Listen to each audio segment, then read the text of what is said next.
It's 2 p.m. You've reorganized your desk 4 times, and you still haven't started the report. Your coworker asks, "Don't you have work to do?" Yeah, you do. But look how perfectly aligned these pens are now. That wasn't procrastination. That was anxiety wearing a productivity costume. Welcome to the psychology of people who keep reorganizing their desks. Quick note before we dive in. This video is for educational purposes only. If you're struggling with anxiety, obsessive behaviors, or work-related stress that's affecting your well-being, please reach out to a qualified mental health professional. This isn't a substitute for therapy or professional guidance, just some psychology that might help you understand yourself better. All right, let's get into it. Here's what nobody tells you about people who keep reorganizing their desks. They call you distracted. You're actually managing overwhelm. They call you a perfectionist. You're actually seeking control in chaos. They say you're procrastinating. You're actually regulating anxiety the only way you know how. And here's the part that makes it worse. You know you're doing it. You watch yourself move the stapler for the 3rd time. You hear that voice saying, "Just start the actual work." But your hands keep rearranging. Sound familiar? Today, we're breaking down 3 psychological reasons why you can't stop reorganizing your desk. Let's talk about why. Here's the thing. When your work feels out of control, your brain hunts for things it can control. And your desk, that's right there. Tangible, immediate, fixable. Psychologists call this locus of control. When that sense of control gets threatened, we compensate by controlling whatever we can reach. Translation, you can't control the project timeline. You can't control the client's constantly changing requirements. You can't control the meeting that just appeared on your calendar, but you can control where your stapler goes. And your brain treats that like a win. Researchers found that people reorganize their physical space more frequently during high uncertainty. Tight deadline? Desk gets rearranged. Waiting on feedback? Papers get stacked. Unclear requirements? Time to alphabetize files you haven't touched in months. But here's where it gets wild. Organizing creates a dopamine hit. You move something, it looks better, brain registers completion. And in a job where real tasks take weeks to finish, that instant win feels like oxygen. Translation, you're not procrastinating. You're giving your brain proof that you're still competent, even if that proof is just a really well-organized pen cup. And here's the other thing. Visual clutter competes for your attention. Every object out of place is like a background app draining your battery. So when you reorganize, you're not being obsessive. You're closing background apps. You're freeing up mental RAM. But the mess comes back. 2 hours later, chaos again. So you reorganize again. People think you're stuck in a loop, but here's what they're missing. Your job creates mess faster than you can organize it. You're not broken, your environment keeps breaking. Now here's where it gets uncomfortable. You ready for this? Real work has uncertain outcomes. That report might fail. That presentation might bomb. That project might get rejected. But reorganizing your desk, that will succeed. Guaranteed every single time. Researchers studying procrastination found something fascinating. People don't avoid work because they're lazy. They avoid work because they're afraid of the outcome. When faced with a task that might fail, humans gravitate toward tasks that definitely won't. Translation, you're not choosing desk organization because you're irresponsible.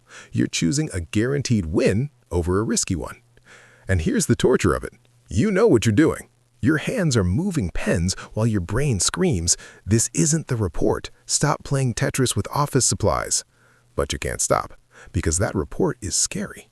It might not be good enough. Your boss might hate it. Your ideas might be wrong. But this stapler? This stapler will definitely fit in that drawer. And right now, your brain needs a win, even a tiny one. The longer you avoid real work, the scarier it becomes, which makes you reorganize more. You're stuck in a feedback loop where organizing creates the anxiety that makes you organize. So you're not lacking discipline. You're protecting yourself from potential failure by succeeding at something safe. Okay, we need to talk about why this behavior exists in the first place. Because you weren't born reorganizing your desk 4 times a day. The system taught you this. Here's what companies won't admit. They don't measure productivity, they measure visible activity. Deep work looks like nothing. You're sitting, thinking. To an observer, you look idle. But desk organization? That looks busy. Translation, the system rewards looking productive over being productive. And here's the messed up part. Clean desk means not busy enough. Messy desk signals overwhelmed with work. So you're damned either way. Companies built chaos, then judge you for trying to control it. That's not your dysfunction. That's their contradiction. Here's what they don't tell you about people who keep reorganizing their desks. You're not procrastinating. You're trying to create order in a job that feels chaotic. Yeah, you're not wasting time. You're regulating anxiety the only way your environment allows. The project timeline? Out of your control. The client's requirements? Out of your control. But that stapler, that notebook? Those you can fix. And in a world that hands you problems you can't solve, your brain clings to the ones you can. That's not dysfunction. That's survival. But here's the truth. The desk will never stay organized. The chaos will return, because the chaos isn't coming from your desk, it's coming from everything else. So maybe the answer isn't organizing better. Maybe it's accepting that the desk can be messy while the work gets done, that control is an illusion, and sometimes the bravest thing you can do is leave the desk exactly as it is and start the work anyway. Now, here's the tactic nobody teaches you. The 5-minute freeze. When you catch yourself reorganizing for the third time, freeze. Don't move anything. Ask one question. Am I organizing to start work or organizing to avoid starting? If organizing to start, finish quickly and begin. If organizing to avoid, stop. Leave the desk exactly as it is. Messy stapler, crooked papers, chaos intact. Then start the work anyway. Give yourself permission. This desk can be chaos. The work matters more. Because here's what you're really afraid of.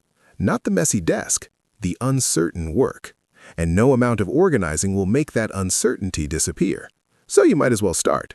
So, the next time someone says, just start the work, remember this. You're not avoiding work because you're lazy. You're seeking control because your environment provides none. You're not disorganized. You're regulating anxiety in real time. And in a system that demands perfect output while providing chaotic input, that's not a character flaw. That's adaptation. Your brain craves control. Your job denies it. Your desk becomes the battleground. That's not something to fix. That's something to understand.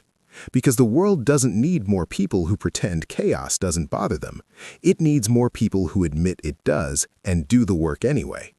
Even when the stapler isn't perfectly aligned. Even when the papers are scattered. Even when everything feels out of control. Especially then.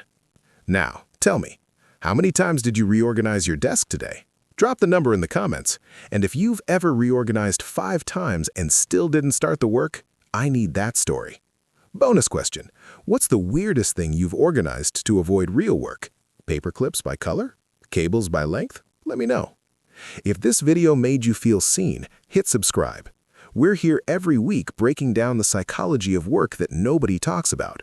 Because understanding why you are the way you are, that's not just interesting, that's powerful.